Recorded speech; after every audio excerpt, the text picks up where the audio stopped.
I envy my early predecessor, Mr. Gabirovich, because he basically said, I'll be your music director if you build me a hall. I can't even imagine myself getting away with that. Would be nice someday, but not going to happen. I can't fathom it. To me, it's mind-boggling what they did in the time they did it. When we began in construction, we would go into the footings and we saw how it was built with hand-laid bricks and the labor, unheard of. The fact that this was all done under duress, otherwise Gabrilovich was going to leave, it's just this remarkable kind of made for primetime story that now we have the legacy of getting to perform here.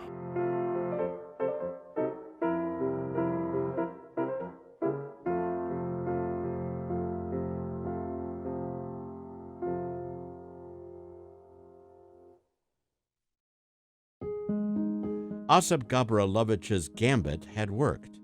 A booming automotive industry in Detroit had also allowed philanthropy to thrive, and many benefactors like Horace Dodge were able to support the idea that the Detroit Symphony Orchestra needed a home.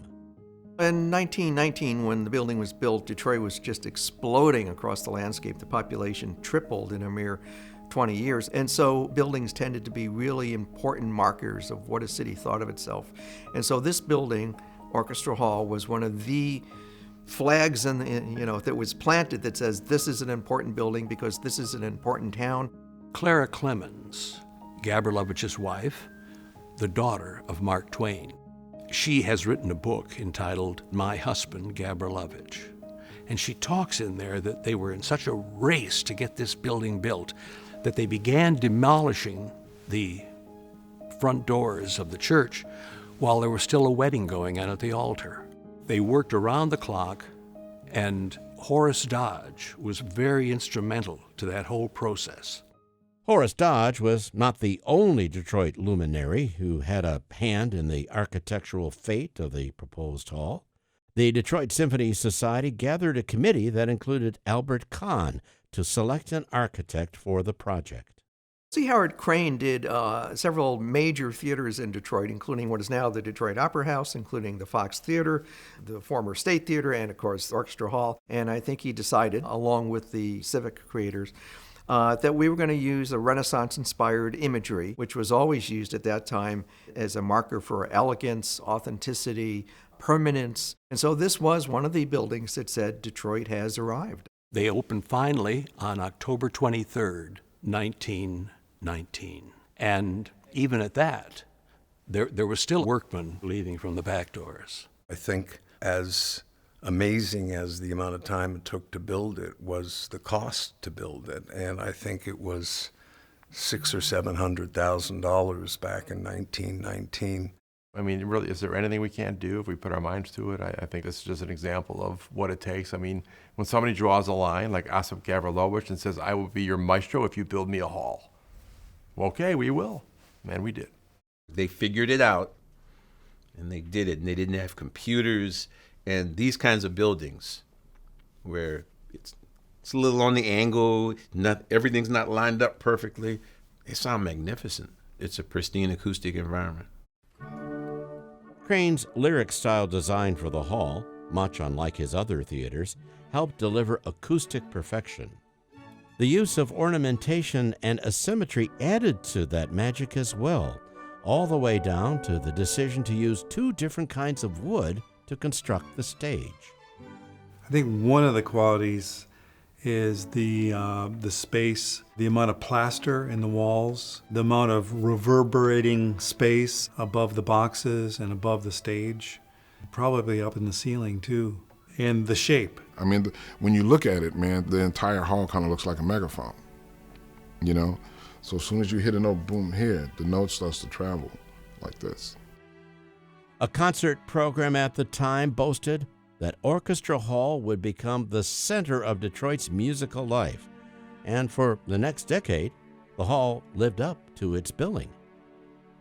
Classical giants like Strauss, Stravinsky, and Prokofiev stood at its podium as guest conductors, while artists like Sergei Rachmaninoff, Enrico Caruso, and Anna Pavlova graced its stage, all under the tireless and demanding musical direction of Gabrilowitsch.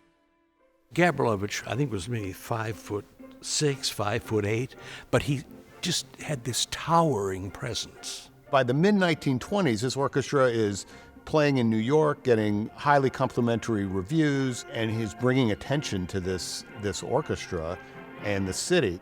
I don't think in 1914 anyone could have foreseen that within a decade that this orchestra would be such a major player. And that is attributable to Gabrilowitsch and this hall.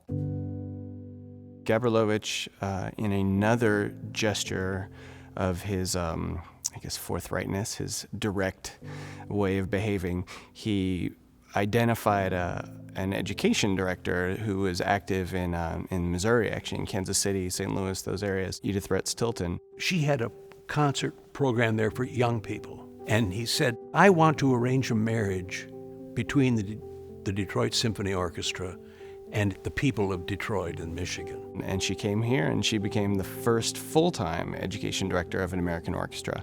Edith Retz Tilton and Victor Kolar, the assistant conductor, they were just continually performing for and educating thousands of kids. And that was something that got traction in the community. It got noticed in the media. It was recognized as an example in the country.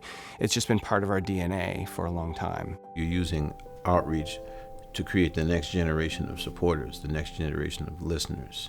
You establish a relationship with young people, and they hear 3, 4, 5 concerts in elementary school.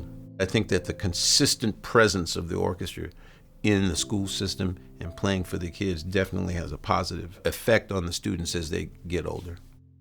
While Gabrilowitsch sought to broaden the appeal of a symphony orchestra in a Midwestern metropolis like Detroit, by the 1930s, it was clear that much darker challenges lay ahead.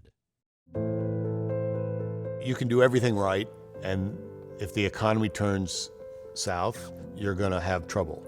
And of course, the Great Depression, we're talking about, the worst economic downturn in the history of modern civilization happened in the 1930s, and Detroit in particular was hit very, very hard. You have to remember that Detroit was a boom town, automobiles, and it became famous. And then finally, what happens to boom towns in general? They bust, and they start over, or it becomes a ghost town. And, there were a few years where Gabrilowitsch did not take a salary, where the musicians had to take pay cuts, and the number of concerts were reduced just to keep the orchestra from going under. And so they're fighting that battle. And then in 1936, Gabrilowitsch dies. Both the premature death of its leader and a mounting debt due to the Great Depression had caused the orchestra to abandon its home.